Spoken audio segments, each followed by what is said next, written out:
In a rapidly changing world, often shaped by technology, globalization, and environmental challenges, Indigenous communities worldwide find themselves at the intersection of tradition and innovation. Indigenous Futurism is a visionary and dynamic approach that allows Indigenous voices to be heard, stories to be told, and futures to be envisioned on their own terms. Today, we gather to explore the multifaceted landscape of Indigenous Futurism, delving into its origins, principles, and how it empowers Indigenous peoples to reclaim their narratives, revitalize cultural practices, and envision a future that celebrates their rich heritage while embracing the possibilities of tomorrow. Our distinguished panelists bring together a wealth of knowledge, expertise, and lived experiences, representing Indigenous communities from across the globe. Together, they will shed light on how Indigenous Futurism transcends the boundaries of time and space, challenging stereotypes, fostering resilience, and inspiring innovation. Throughout today, our discussion will explore questions such as what is the essence of Indigenous Futurism and how does it differ from mainstream futurist perspectives? How does Indigenous Futurism intersect with Indigenous cultural traditions, art, literature, and technology? In what ways does Indigenous Futurism contribute to the broader discourse on sustainability, environmental stewardship, and Indigenous knowledge systems? And finally, how can Indigenous Futurism serve as a catalyst for social justice, reconciliation, and empowerment within Indigenous communities and beyond? As we embark on this enlightening journey, let us open our hearts and minds to the wisdom and insights our panelists will share. Through their voices, we hope to gain a deeper understanding of the profound impact of Indigenous Futurism on shaping a world that honors the past, embraces the present, and imagines a future where Indigenous voices are central to the narrative of human progress. Without further ado, I'm excited to briefly introduce our panelists who will give more details about themselves and their respective practices before we begin our conversation, which will then be followed by a Q&A. Jordan Poorman Cocker, an Indigenous artist, curator, and scholar from the Kiowa tribe and the Kingdom of Tongan, and 2016 Artist and Business Leadership Fellow, Chris Pappan, who hails from the Osage and Cheyenne River Sioux nations. Thank you all for attending today. And for those just joining us again, I will have some links in the chat. By all means, please share, follow, and subscribe to our newsletter and podcast. Let me get this presentation pulled up here. Just give one moment. Here we go.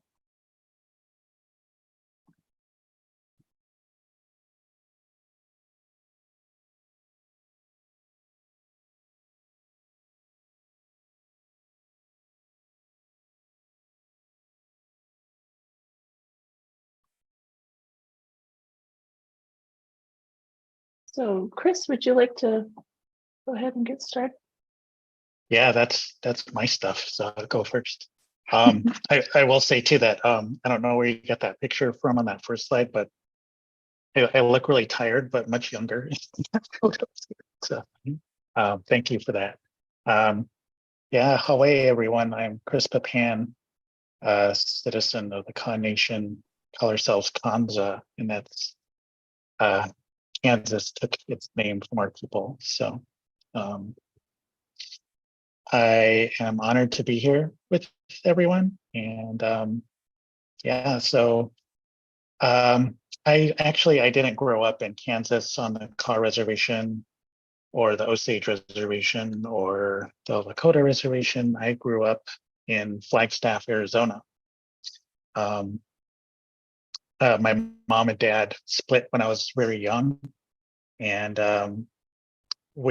me and my mom just kind of ended up there. So, but it was, it's a very beautiful place. It's right next to the Navajo Reservation. So my mom, who's not Indigenous, had always instilled in me that I'm Native American. I need to be proud of my culture and who I am. But, when you're a little kid, I didn't really understand what that meant because I wasn't brought up in the culture. So being in Flagstaff next to the Navajo reservation, that was pretty much my exposure to Native American culture growing up. So I stayed in Flagstaff all through high school, graduated high school there.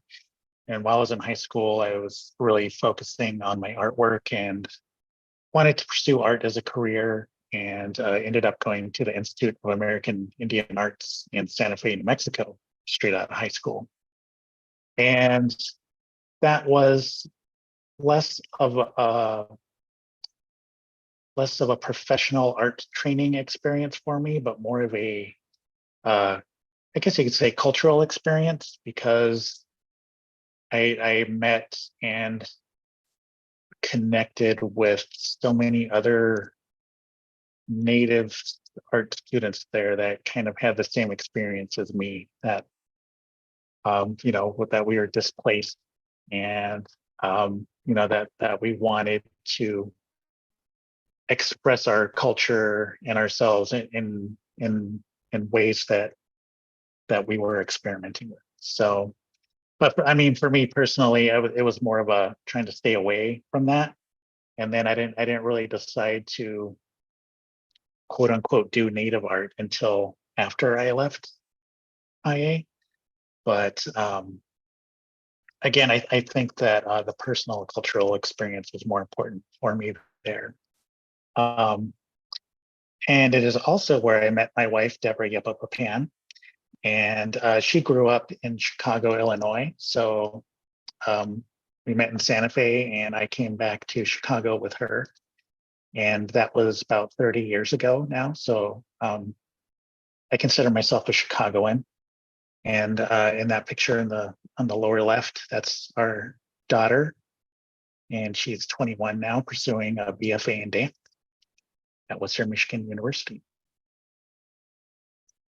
Next slide, please.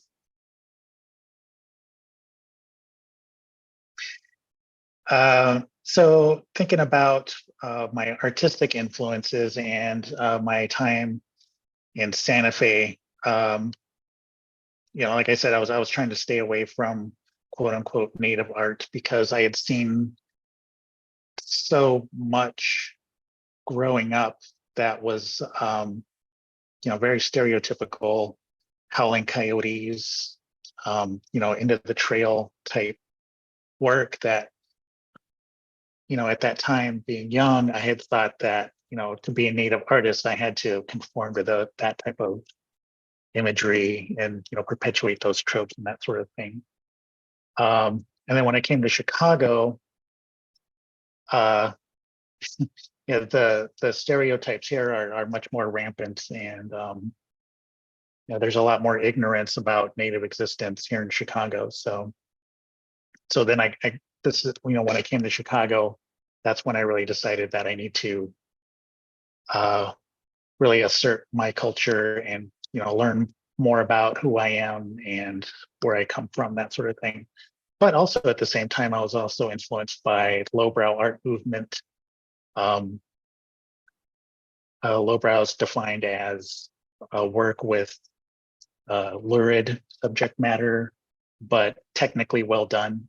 And on the left and right in this images are two examples of some well-known quote unquote lowbrow artists.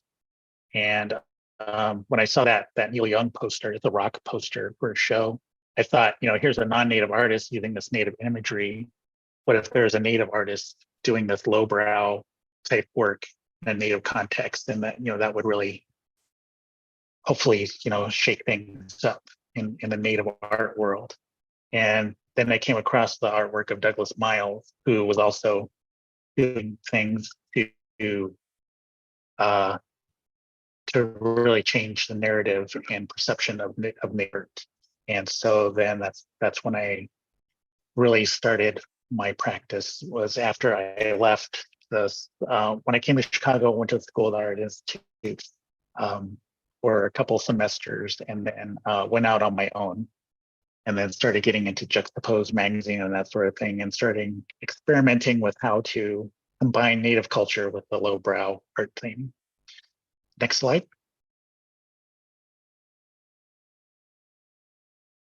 Sorry if I'm talking too fast. I'm trying to keep it short so I don't take up too much time. And at one point, I ended up getting into ledger art. So I came across a contemporary ledger at my day job one day, and thinking about how to combine traditional Native American artwork with the lowbrow idea. When I came across that ledger paper, that's when it all really clicked for me. So then I started doing drawings on that paper and went to the art markets like the Herd and the Idle York, and then the Santa Fe India Market, and started getting noticed for my drawings. And then doing those markets, meeting other ledger artists, and understanding the importance and the responsibility that I have as a Native artist. And so thinking about it more seriously and doing research on other ledger artists before me. George Flett was really influential in that. And the Kiowa artist, Pagone, also known as Silverhorn, who has a lot of examples of his work here in Chicago. So then I started getting old ledger paper and trying to depict more modern narratives in my work, but referring to old historical photographs so that they kind of became the actors in these narratives. And then there's more. There's a whole lot more to these, but I'll just leave it there for now. Next slide. And these are some examples of my more recent work. So one of the things with the lowbrow genre is that a lot of times you'll see distortion of figures, or just doing basically weird things with figures. So also being influenced by the work of Andrea Carlson, I started distorting these historical photographs in this way, and it's become a really fun and challenging way to work.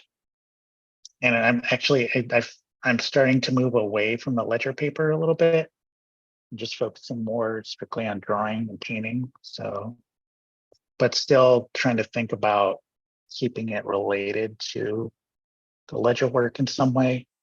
And I think the grid pattern kind of helps do that. It's this like sectioning and reordering of things, like a ledger page is supposed to do to keep track of things. And to me, this is kind of like keeping things in order, but in a weird way. That's one way to explain it. But I'll leave it there for now, and I guess pass it on to Jordan.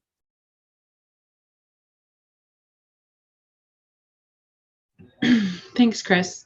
Down de ba bone, down de bats. Dum toya koi ma'akan, toy boga, paddle tika, bake up nado, and ma loa lava. Hi, everyone. My name is Jordan Poorman Cocker.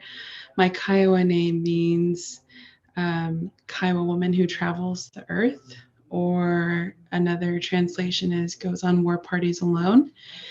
I'm from the Paddlety and Toibo families, so I'm Kiowa on my mother's side, and on my dad's side from the Kingdom of Tonga via Aotearoa, New Zealand for 4 generations. I grew up in Oklahoma with my Toibo family and Paddlety family, immersed in Kiowa culture. And Chris mentioned Hongawa Silverhorn, who is one of my ancestors from my Redstone family. So, you know, there's a lot of art that I was exposed to at a very young age. Beadwork was a big part of that.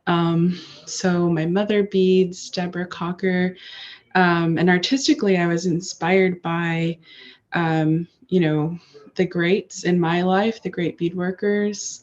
So my great grandmas, Alice Poorman Paddletee Toibo, her mother Pato Tai, and her mother Keen Toddle, and other grandmothers such as Alice Littleman, Winifred Paddletee, Agatha Paddletee, and Aetha. She's a great great grandma. Her allotment included Rainy Mountain, so that area. So there's a lot of really specific kind of art forms that I was informed by. I did get to see a lot of flat style work from people in my community, people like Stephen Mopope, and the Kiowa Five, Lois Smokey, and then the folks that were part of the Fort Marion ledger art group who were in prison. So there's this really rich history of art in Oklahoma, in Kiowa country where I'm from. And so I sort of grew up seeing these images at the post office where they had the murals in the 1920s, but really more intimately, these beadworked pieces and items that were either in museums, but more often like heirlooms that I got to wear to different events, social events, or ceremonial events growing up. And that was always really inspiring. So I graduated from Oklahoma City Public Schools from class in SAS. And after high school, I really wanted to travel to my dad's homeland in Aotearoa, New Zealand. So I did that, and I got my Bachelor of Design with a focus on Indigenous design practices from Auckland University of Technology. I worked with some really incredible Maori and Pacifica scholars and practitioners and artists who are sort of leading these different schools of thought around Moanan and oceanic artistic methodology. So they're thinking about architectural theory, they're thinking about an art practice theory, and how these methods of making that may be ancestral in form really reiterate themselves through time and exist today. And so I'll talk a little bit more about that throughout this panel, but I also got my master's down there in New Zealand at Victoria University of Wellington, of Museum and Heritage Practice. I got to work a little bit with Te Papa Museum, which is really known for Indigenous practices, museum practices, and creating practices that are informed by asserting treaty rights. So that was a really wonderful experience and totally blew my mind growing up in Oklahoma, where, you know, we have the Cowboy Hall of Fame. This was pre-First American Museum. We only had the Cowboy Hall of Fame, and it's in the name. It was not the best experience. But yeah, and so right now I'm doing my PhD, also with AUT, my alma mater. And currently I came back to Oklahoma, to Indian Territory, NDN, not INDIN, after finishing my master's. So I'm really happy to be calling in today and be a part of this panel, and thankful to Heidi and the folks at First Peoples Fund, and to Chris as well for being part of this.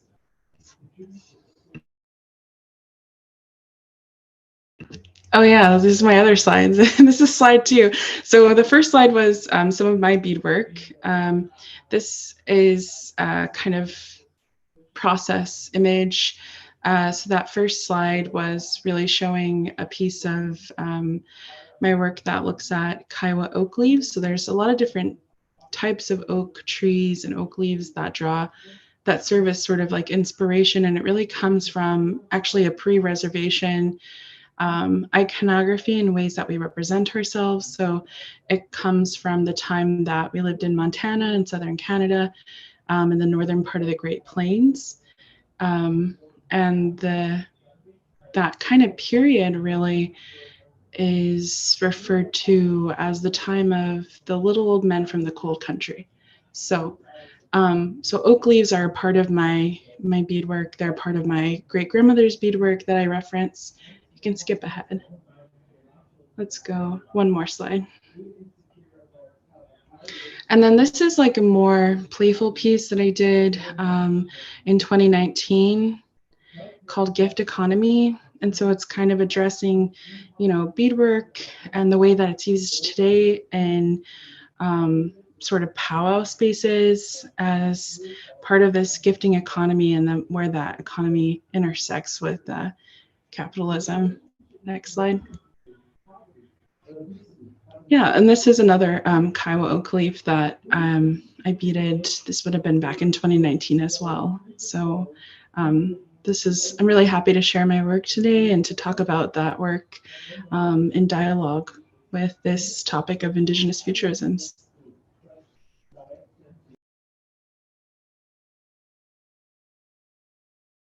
Great, thank you so much. I guess just to get started, and by the way, everything you all, your experience today, I'm really excited that you're a part of this conversation. To get things started, I'm thinking about like Indigenous futurisms, which often challenges cultures. How do your artistic creations contribute to sort of decolonizing narratives and accurately portraying Indigenous identities and experience?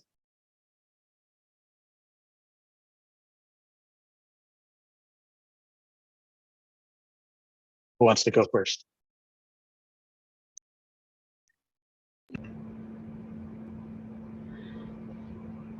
You can go first, Chris. Oh, okay.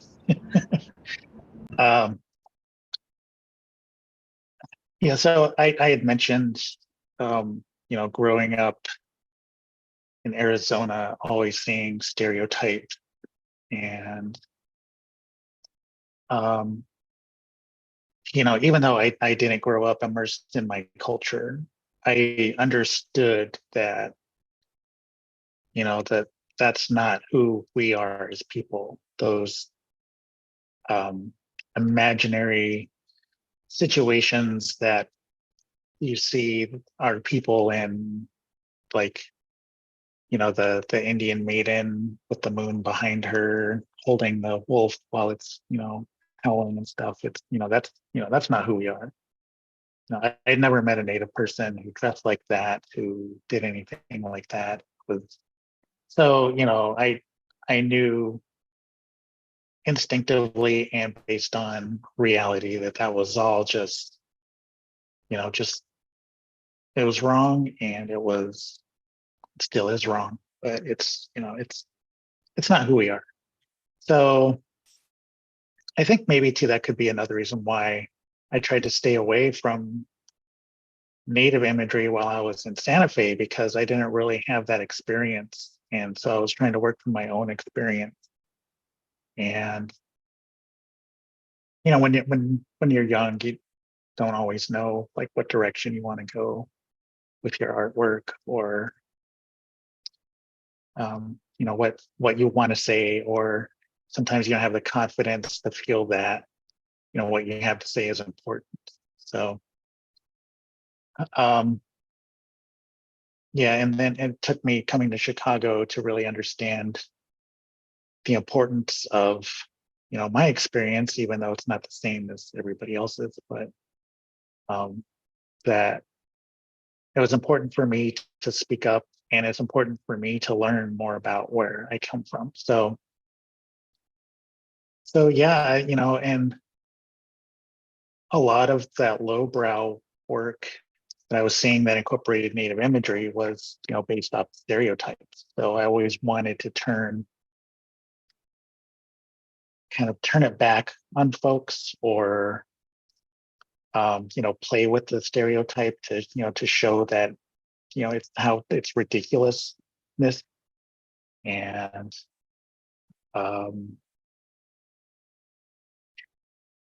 another thing in my work too, you know, I'm working from old photographs, and you know, there's lots to be said about photography, portrait photography of Native Americans, and how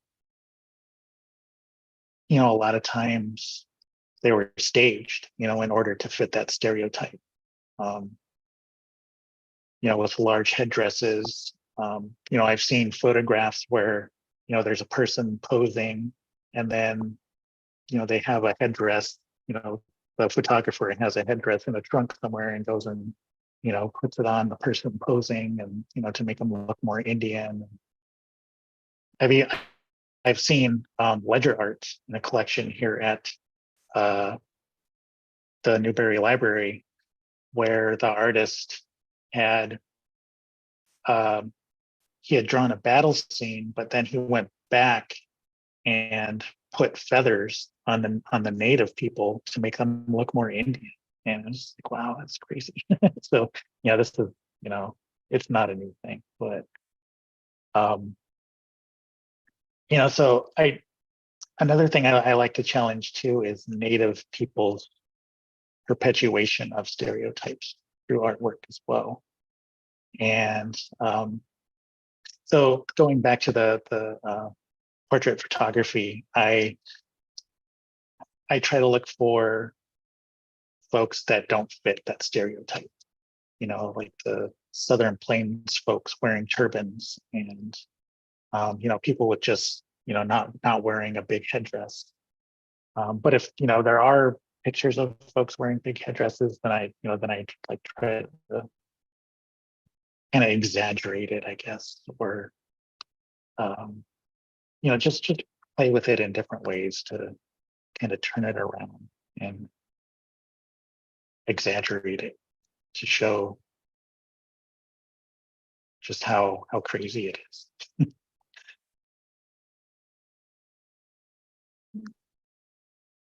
Jordan, did you want to take a stab at that? And did you also need me to restate the question? Yeah, if you could restate the question, that'd be great. Sure. Indigenous futurism often challenges stereotypes and misrepresentations of Indigenous cultures. How does your artistic creations contribute to decolonizing narratives and accurately portraying Indigenous identities and experiences? Yeah, I think in my own practice, I just ignore the narratives. I mean, it's like just not completely not addressing the lies and the colonial fantasies and going straight into you know, that lived experience and the art forms and the practices that have sustained my nation and my family and since long before colonialism or Western expansion. So a small part of the beauty of beadwork and that adornment plays in our lives is that it's sort of like this auto-ethnographic coding. I think if I was talking to one of my grandmothers, they'd be like, "What are you talking about? It's just, you know," I don't know if they would say it like that, but I mean, it's personal. It's personal what is put on the body, what's put on the head, what we put on our feet, and that coding can include, you know, pop cultural reference. It can include, you know, these kinds of references that have to do with somebody's lived experience where they've been, and really it should by right. And so I think, yeah, for me, I'm really interested in sort of reiterating the beauty of my ancestors, of my great grandmas. I'm named after my great grandma Alice Poorman Toibo. You know, the things that she wore, the reasons that she wore them. I briefly shared a little bit about Kiowa oak leaves. Well, those things are the ways that we know each other and see each other and recognize people. You know, it's by their beadwork. Like you can say, oh, that's Crow, or even that's Osage ribbon work. You know, you can see the things that people put on themselves, and they have this really distinct way of doing it. And I think for me, part of dealing with those stereotypes is just going past it. And in a way, I think I have to just ignore it because I come from one of those nations that the stereotypes were created from. So when I think about the art of the early 1900s and the early 1920s, this pictorial art of, you know, creating coup calendars, which we saw transfer onto ledger art during incarceration of Fort Marion, then we saw jump into these Pourchoir prints in the 1920s, created by descendants, and those different circumstances. Still before we were U.S. citizens, there's this really uneven power structure that's connected to these art histories. And so I think for me, I have to really be conscious of that, because it's almost like we're the images that people misconstrued and made into like cartoons to the racist imagery. Stereotypical imagery is like an exaggerated version of what people may look like or what they might do, and then it's used to kind of like bully them or to put them down to other cultures, to other society, dominant society. And so I think for me, like, just kind of bypassing the mockery that's made of those cultural histories and art histories is really important, because they're still very much alive and in place in terms of the ways that they're used in societies and ceremonies today. So it's tough to be in a place like Oklahoma where so much of that imagery was created and spread from this region of the country. And so it's a double-edged sword, I think, to think about confronting that. But in terms of the beadwork, I think for me, I've seen people really use their own kind of methods to kind of address that problematic societal illness of racism through stereotypical imagery. But for myself, I just kind of bypass it. And there's a lot of humor and I guess like satire that comes with having to live day to day in the tensions of those sort of spaces where that imagery is still used to degrade people. Yeah, and actually, I'm glad you bring up this like element of humor, because I think that's something that we find a lot, right, in Native communities and perhaps in most, if not all, Black and Indigenous BIPOC communities. And it's definitely something, of course, when you were showing your slides too, Chris, that you kind of pick up on that sort of humor perspective, right, with those elements of like aliens kind of cruising in the background of these otherwise like traditional or very like historic images of Native people, which I think alludes to the next question of how do you approach blending Indigenous perspectives with futuristic elements in your creative work? And what does it mean to envision alternative futures through an Indigenous lens?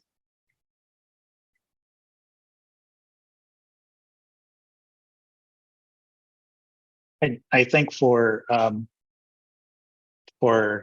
Native American Indigenous folks, futurism has become a term that helps to give voice to things that we have been doing all along, basically. Deborah worked at the Field Museum for a number of years, and she got a chance to meet and talk with some very knowledgeable people from all over the country. And some of the things that I learned from her is that Indigenous futurism has been happening all along. So like a really good example of this would be mound building, and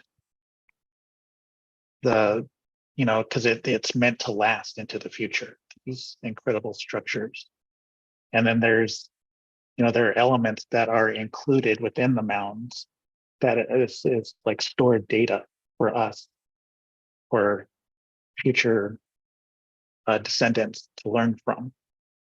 And the same can be said for Southwestern pottery as well. And that, you know, those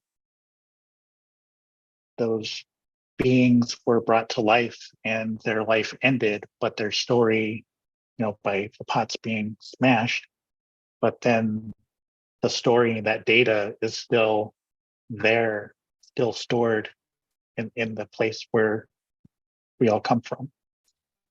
So, I mean, for me, it's, you know, futurism is, I don't want to say it's easy, but, you know, it's just, I think there are so many of us that can really just slide into this construct and really find a place in there. And, you know, it's fertile because, you know, it's been going on all along. And I think for me, you know, taking up the mantle of ledger art and helping to bring more attention to it and bring more attention to the Kaw people, and you know, it's been beneficial for my nation, but it's been beneficial for me as well, in that, you know, I've been able to learn more, and when I can learn more, then I teach more. So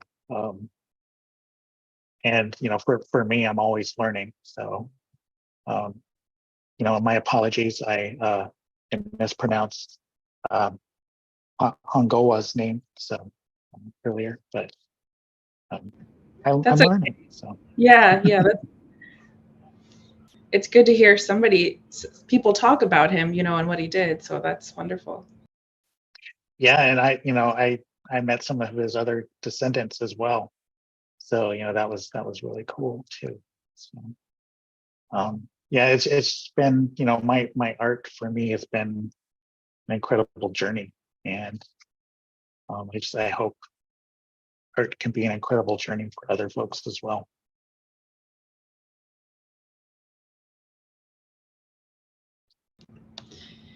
Can you say the question again, Heidi? Yeah, absolutely. How do you approach blending Indigenous perspectives with futuristic elements in your creative work? And what does it mean to you to envision alternative futures through an Indigenous lens? And by the way, I mean, I know that you, Jordan, are also a prolific writer. So I consider that also part of your practice of, you know, so I just want to open it up and kind of like give you the freedom to, you know, also sort of reference some of the research and writing that you've been able to carry out. Thank you. Yeah. Well, I think for me, it's kind of like considering those spaces. So part of the work that I do as a curator and a scholar of Native art is thinking about Indigenous methodologies and approaches that provide spaces for deep relationship.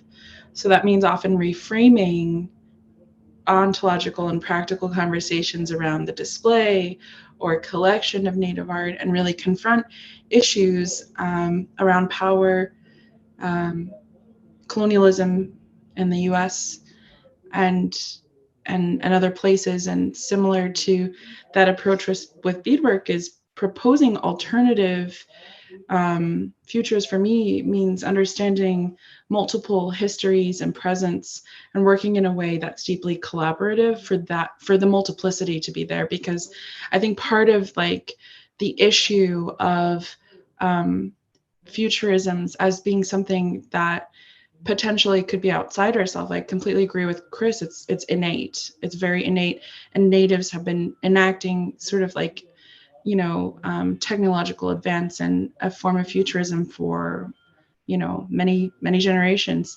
And so I think like the place where we stop seeing ourselves as part of that continuum is in that process of historicism, and really thinking relegating ourselves or our histories or our art to the past. And while they might have started or maybe had these moments of impact in different point in history, they're not sort of like, they don't live there solely. And I think that's the trap of colonialism in the US, is that the narrative that we're told is that we're extinct. We're like the dinosaurs, like we don't exist anymore. And it's really annoying because people are having to say things like, we're still here. I love that phrase, but I'm also like, yes, like who are you talking to? Like, we know we're right here. So I think, like, for me, a part of that is that untethering and unlearning maybe internalized historicism by allowing myself as a beadworker and other artists to be abstract, and continuing the work of other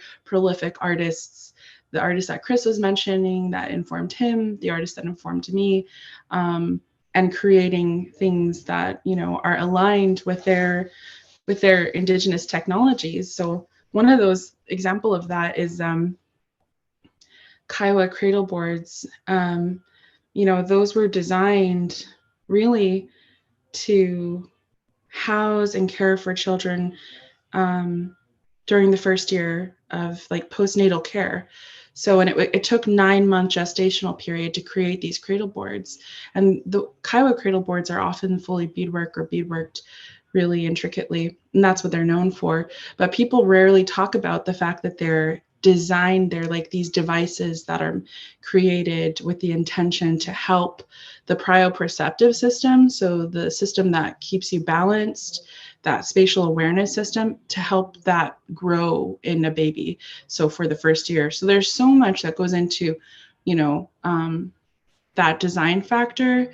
And I think, again, like divorcing ourselves from the historicism of Native people is also recognizing that so many of the things that we have and the things that we do and the reasons that we did those things, especially related to these ancestral art forms, were created so intentionally and so meticulously and so like sustainably, like ecologically sustainably. So I think that there's an elegance to that.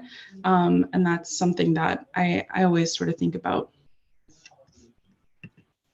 Yeah, I'm really glad that the both of you touched upon, you know, the fact that our like indigenous creative practices and even just our cultural practices as a form of stored data. And I'm thinking also of the Kiowa cradle boards as an example.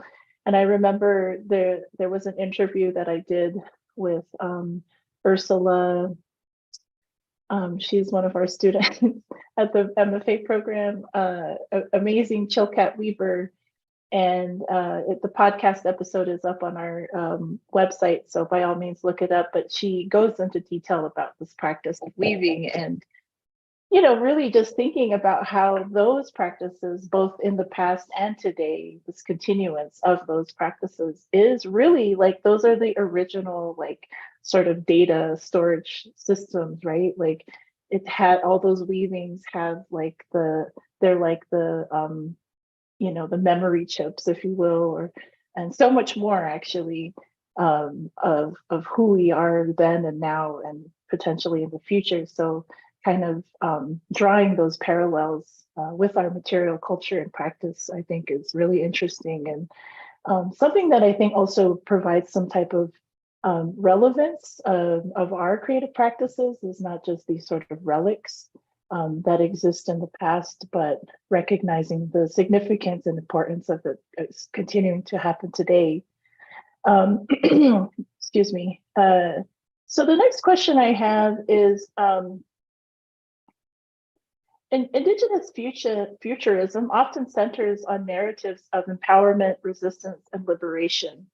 How do your artistic explorations foster a sense of agency and envision collective futures where Indigenous communities thrive and reclaim or assert our sovereignty?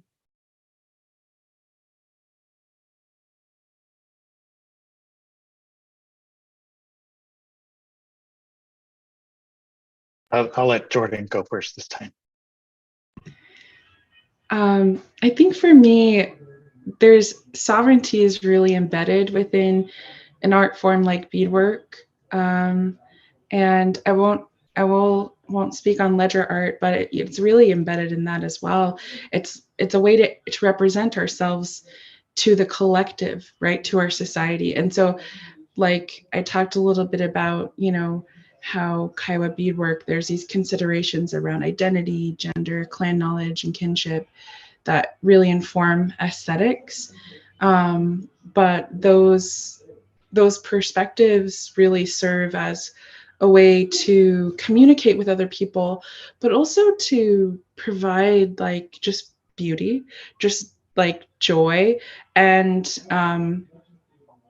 I think, yeah, imagining those alternative futures and really thinking about sovereignty and exerting sovereignty, it also includes beyond the emotive part of the complex experience of colonialism. So, the feelings that come up when faced with stereotypical imagery or historicism, when people sort of like timestamp, Native art and then people to a certain nostalgic past in this progress timeline, which doesn't feel good. So for me, it also includes thinking beyond the despair or the shame of generations that endured really acute colonialism through boarding school, and intentionally exploring pride or joy or opulence through the medium of beadwork. And these notions can exist, and they do exist at the same time. But it's really that lived experience that, and really focusing on the agency that people have to be creative, to be present, to be heard, to take up space. And I think about, my great grandma a lot. Like I mentioned, I was named Poorman after her, and she inherited that name too, which was actually a man's name. But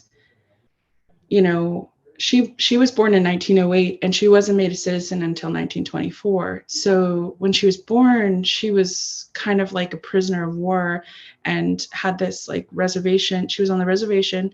She had this legal status that was super, just the opposite of the ways that, our oral histories tell us that our families lived before that time.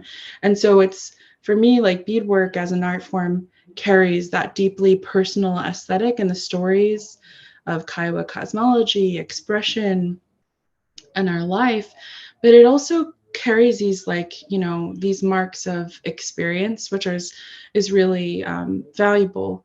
And I think there's, we're not a monolith, and that's really important to be cognizant of, because it's part of that is also rejecting like that individuality and that lived experience, and personal expression also rejects that kind of like stereotype of Indians just being kind of all one way, looking one way, having the same language, like, all these things that we hear. We're just like, oh my God, how sad that you believe that. So uneducated. But I think, yeah, that's a big having that kind of that assertion of sovereignty really lives through expressing and learning and sharing of those lived experiences and personal narratives through the art.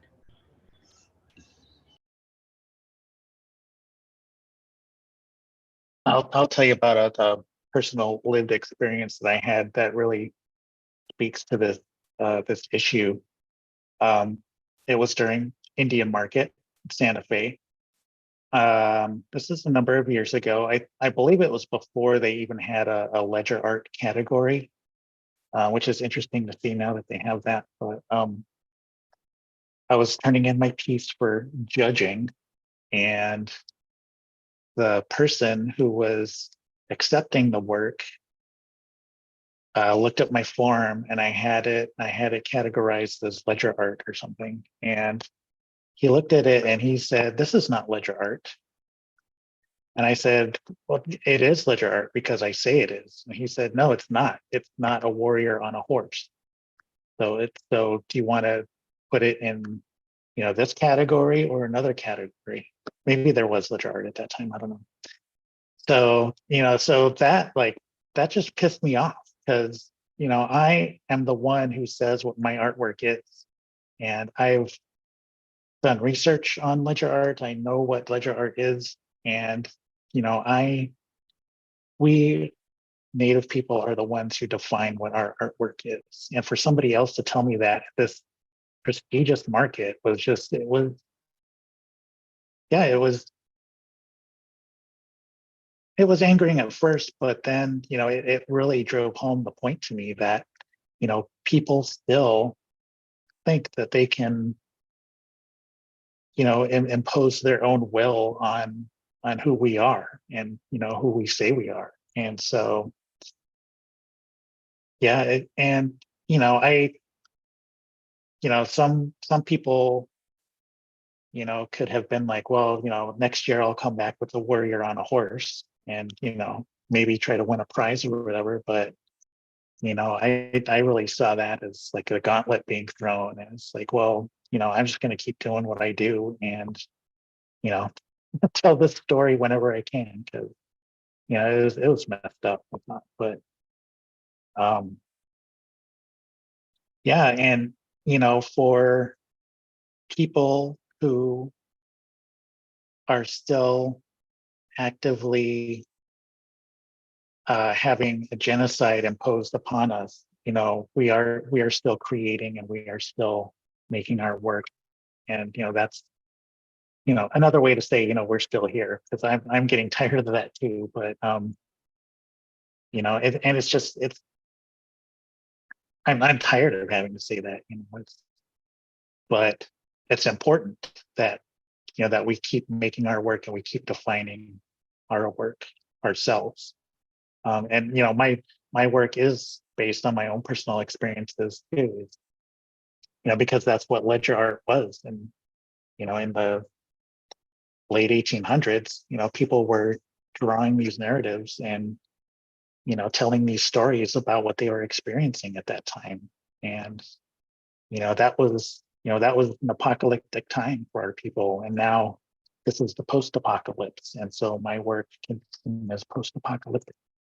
And talking about my own personal experiences and trying to learn from the past to make work in the present to help people in the future. So I think that's another important thing to talk about too, is the definition of futurism.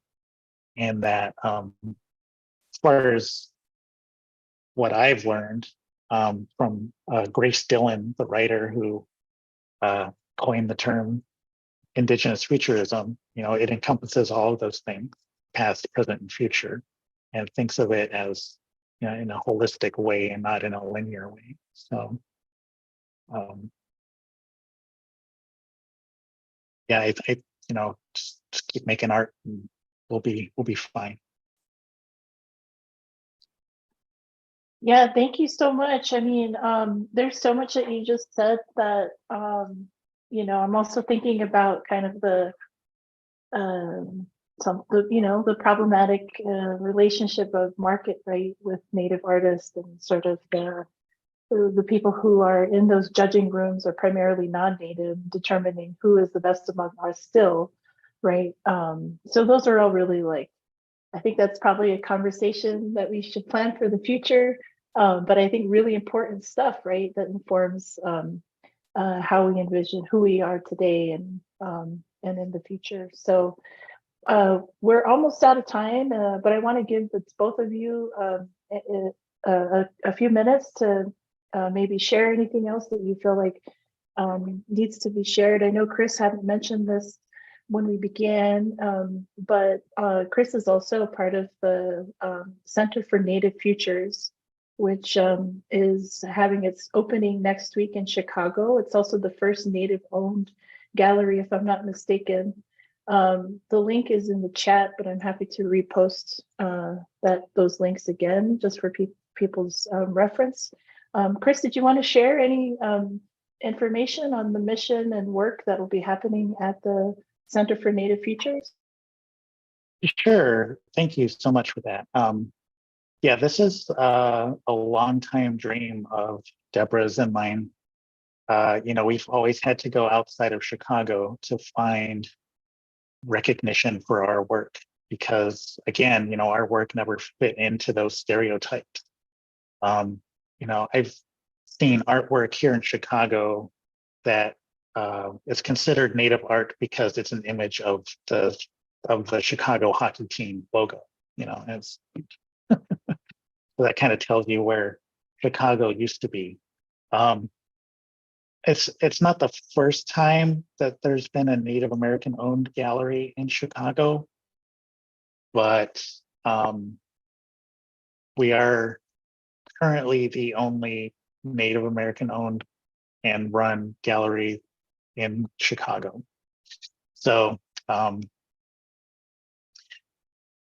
our mission is to promote contemporary Native American arts and artists, starting with the Great Lakes region, bringing awareness to the people here because, again, people's ideas of the natives here is all based on stereotypes. The space that our gallery is in is a perfect example of that. So just where our physical space is located is the counter narrative to some deep-seated stereotypes. But we want to nurture and foster up-and-coming as well as established Native American artists, contemporary artists who, if they're coming through Chicago or if they want to show here, we're a space for that. It's just been a real blessing and joy to be able to work with such talented people. My wife, Deborah, our co-founders, Monica Rickert-Bolter, Andrea Carlson, and Patrick Del Percio and River Kerstetter, and anyone else who has helped us. We got some support from major funders, so we should be around for a while, hopefully. And I'm probably forgetting something else to mention, but that's all I can think of for now. So we're opening next weekend. So any folks in Chicago, you're more than welcome. We'll be having events on Saturday and Sunday. Frank Walm will be performing, another First Peoples Fund fellow. And we'll have 13 artists work showing and mostly two-dimensional work. Okay, now I'm done. Thank you so much for sharing that. And then just briefly, I want to also mention that Jordan is also a curator at the Crystal Bridges Museum. So definitely if you're in the region or in town, especially with ATOM coming up, it's like within the neighborhood-ish. So I don't know if you want to share any additional information on anything that you're working on currently or in the near future, Jordan. Yeah, I will just very the near future. Next month, I'll be traveling to the Native American Art Studies Association conference in Halifax. So if any of the participants are there, definitely drop by, come to our session. So I have a panel discussion called Collaborating with Artists, Place, and Kinship Systems. Tulsi Converging Indigenous Art. That's with Yadika Starfields, who's also from here in Oklahoma, and Lois Taylor Biggs, who is based out of Chicago. But she's Cherokee from Oklahoma and Ojibwe. So that's going to be a really great session. And I was just looking through some of the participants, so I hope to see some of you all at that conference. And I want to say thank you so much to Heidi for organizing this and First Peoples Fund. And I'll be traveling to Chicago later this month, so I can't wait to visit with you, Chris, and Deborah, and the folks from Center for Native Futures soon. Hey, thanks everyone for joining us today. Especially thank you to Chris and Jordan for taking the time to participate in this conversation. We always have ongoing events happening at First Peoples Fund, both virtual and in person, at our recently opened Oglala Lakota Art Space, which is the first of its kind, and it's located in Kyle, South Dakota. So if you're ever in the area, we invite you to sign up for any of our classes, or even just drop by for a visit. There's a link in the chat if you want to check out our current and upcoming events. And yeah, follow us on our social media. And thank you all for attending today. We really